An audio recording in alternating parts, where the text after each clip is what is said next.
Runway. It's not just a magazine. It's a global icon. A winding road that brings us back together again. Hello? Well, look what TJ Maxx dragged in. Sorry. Who is this? Do you know her? Do I know her? I'm Andy Sachs. Andrea? She was one of the Emilys. One of the what? Hey there, welcome to the latest Weekend Warrior video review. This time for, if you can't tell from the background, The Devil Wears Prada 2. I was very happy that I rewatched The Devil Wears Prada, the original 2006 movie, last night. Before going to see the sequel this morning, definitely was a smart idea. I don't always have a chance to see original movies before seeing sequels. I'm not sure if I'll be able to see the original Mortal Kombat before watching Mortal Kombat 2 next week, but I definitely made the effort this week to see the original movie again. I actually saw it back when it came out, or reviewed it when it came out. I actually did the junket when it came out, and then I haven't seen it again since then. It wasn't because I did like the movie. It wasn't that I didn't like it. It's just that I just haven't had an opportunity. I see other things. It just never came up. It was just never on where I decided to just watch it. So I definitely lost track of all the characters. So a rewatch was a really good idea, and I actually really enjoyed it. I think the original movie is a really good movie.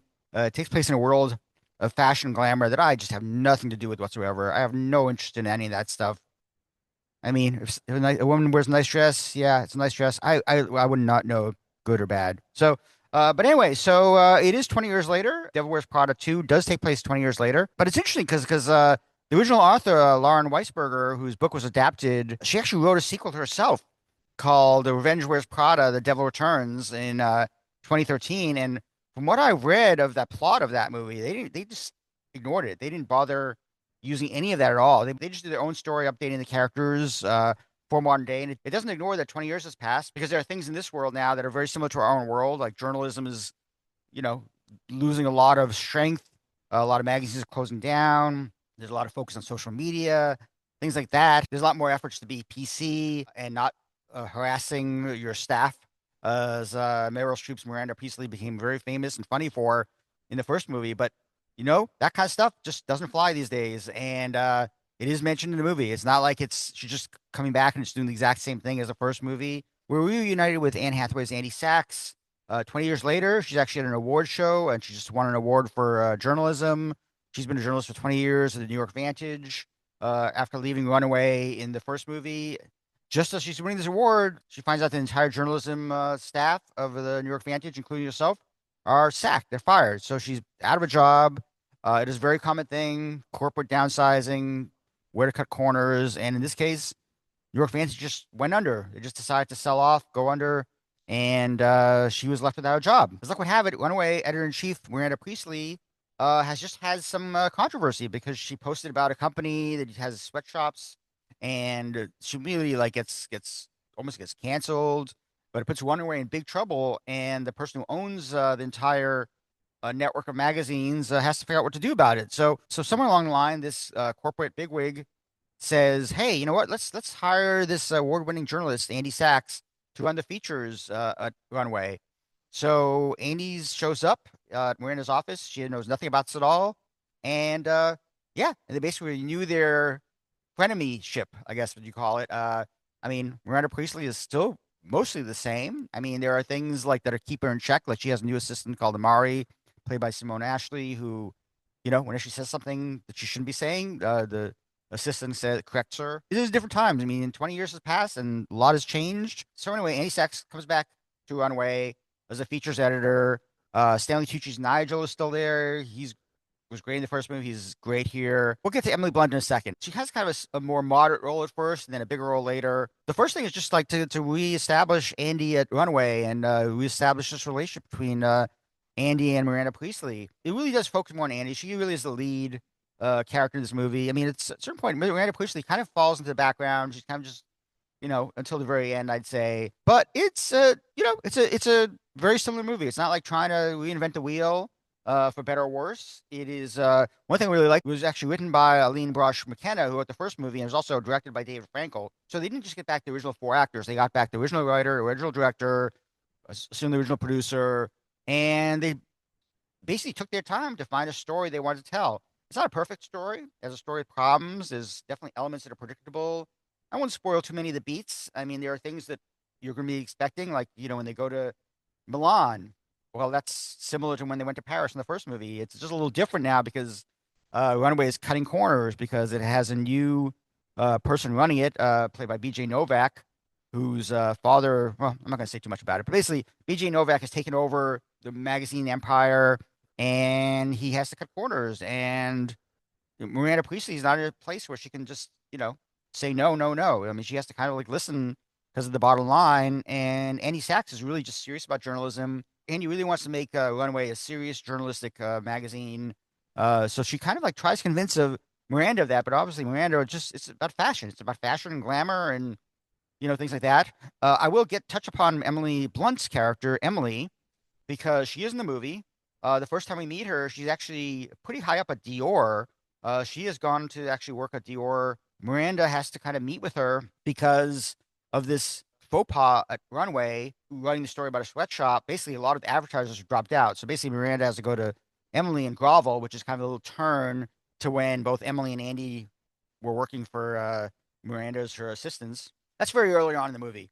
I mean, I think Emily Blunt's Emily, she kind of comes back a few times. She kind of is not in the movie as much until maybe the second half when they all go to Milan. There's a whole storyline about her and this kind of rich tech bro, Benji Barnes, played by Justin Theroux, who is split from his wife, played by Lucy Liu.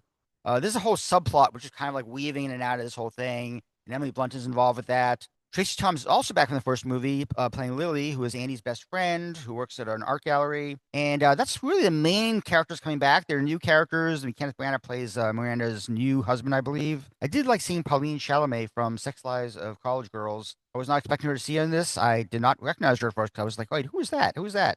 It's a very small role. She just basically is in the editorial meeting, just says a couple words. That's about it.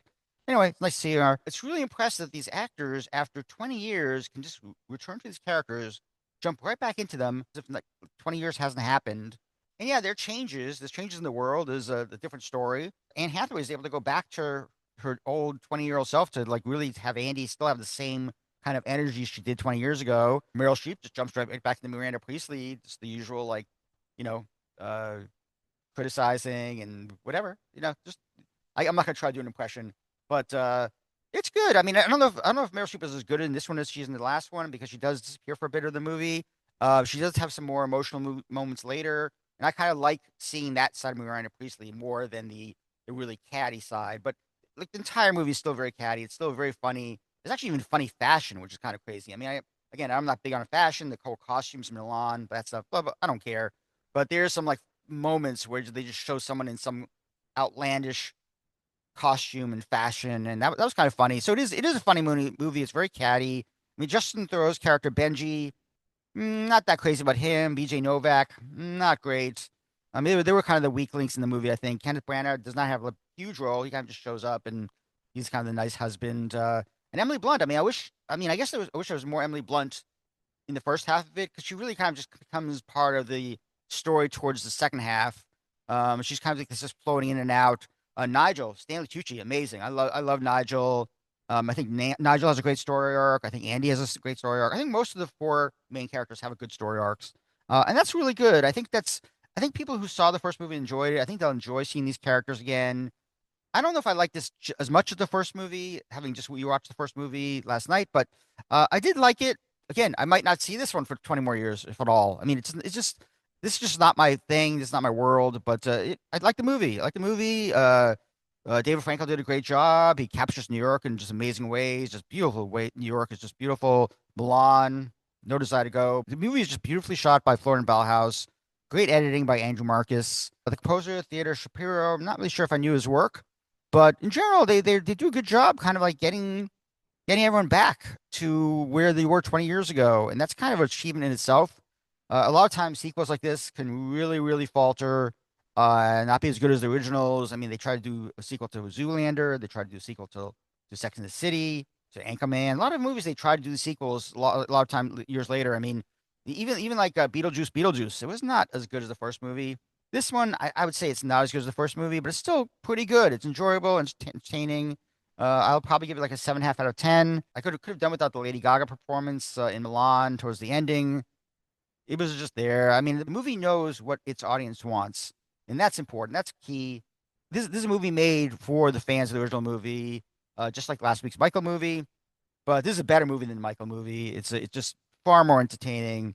It's far more interesting to see these characters where they are, even like some of the problems with the plot and the, predictability of it.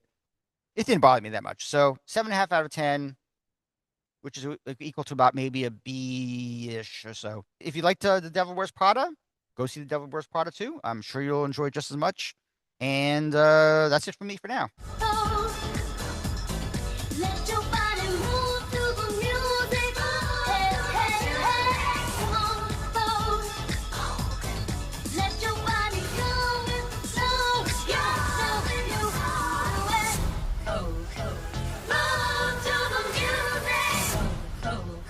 Am I having a hallucination? Hi, Emily. You also know her? We were at Runway at the same time, Miranda. Really? Where was I?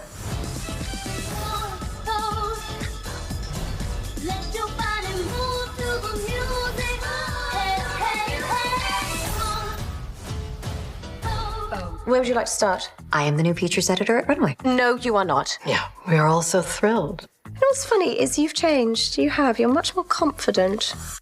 Kept those eyebrows, though, didn't you?